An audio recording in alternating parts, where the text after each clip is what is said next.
le Scary Tale de Nesco de 2001. Bon, on peut voir les pattes toutes neuves. Hein.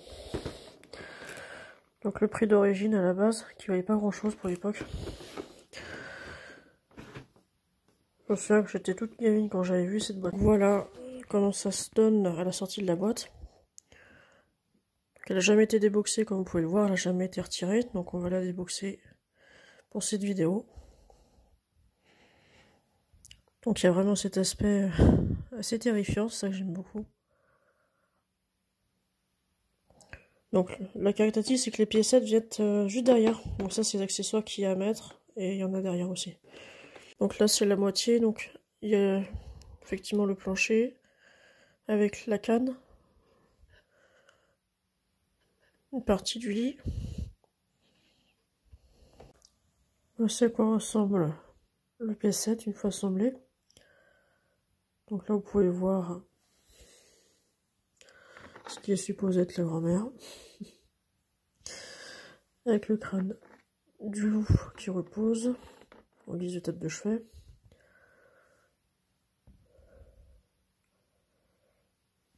Avec l'épée en question.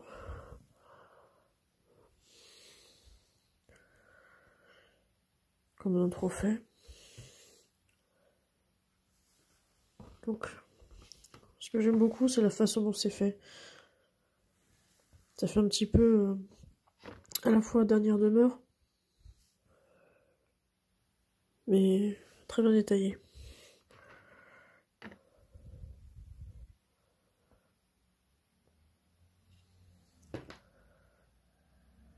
Là, ça fait un effet vernillé, c'est ça qui est assez sympa.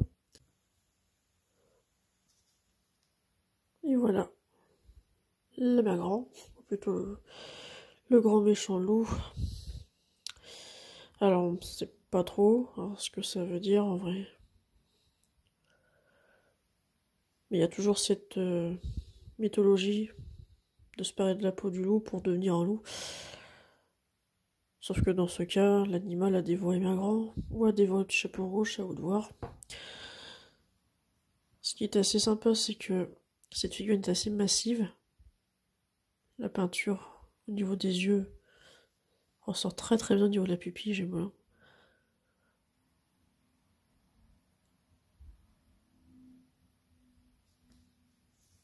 Avec toujours l'effet du sang qui coule.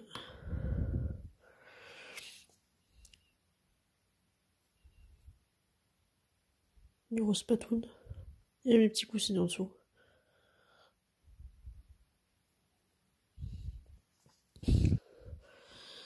Ça fait un peu apparence comme celui qui vient se transformer en loup.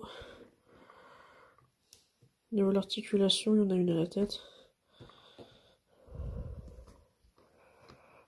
Au niveau des bras, il y en a un petit peu.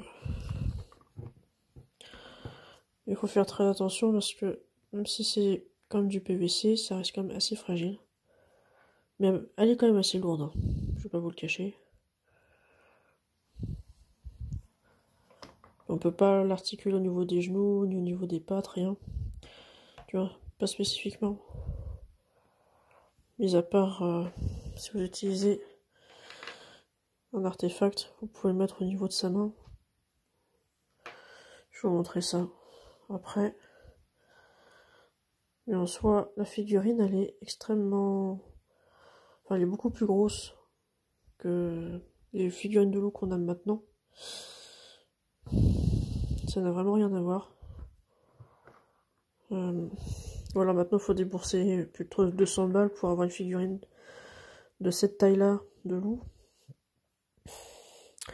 Ce qui, à mon sens, c'est vraiment exagéré. Enfin, bref. Voilà ce que ça donne, assemblé.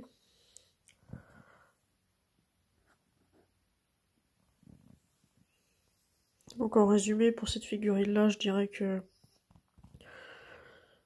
ça en vaut la peine quand même. En termes de folklore, pas vraiment seulement, mais en termes d'horreur, oui. Éventuellement. Parce que maintenant, Des playsets comme ceux-là, il n'y en a plus vraiment. Je trouve ça un peu dommage. Parce que ça permettait de travailler un petit peu l'imagination, mais pas seulement, ça permettait aussi de se donner des idées pour, pour élaborer des scènes ou autres. Même les petits détails sur le bois, là. Voilà. La différence de taille entre le loup de Papo de 2023 et le loup de Mesco de 2001. Juste pour vous montrer la différence de taille qu'il y a entre les deux. Les deux ont des accessoires. Hein. Mais c'est pas du tout la même compagnie ni la même licence. Du coup, elle a des toutes petites pattes à côté. Mini loup. Donc non, franchement, cette version du Grand Méchant Loup, elle est plutôt plaisante. Et honnêtement, j'aime bien. Je pense que pour les collectionneurs qui aiment bien manipuler leurs figurines, il y a toujours moyen, de toute façon, à trouver des scènes ou des façons de les mettre en jeu avec d'autres figurines qu'il y a d'une autre compagnie.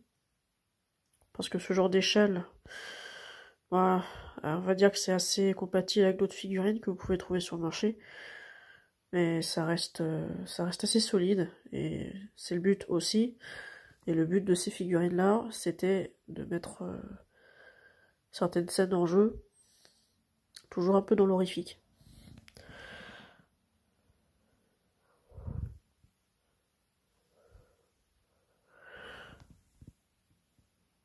En tout cas, j'espère que cette vidéo vous aura fait découvrir un petit peu ce modèle-là, qui est maintenant oublié.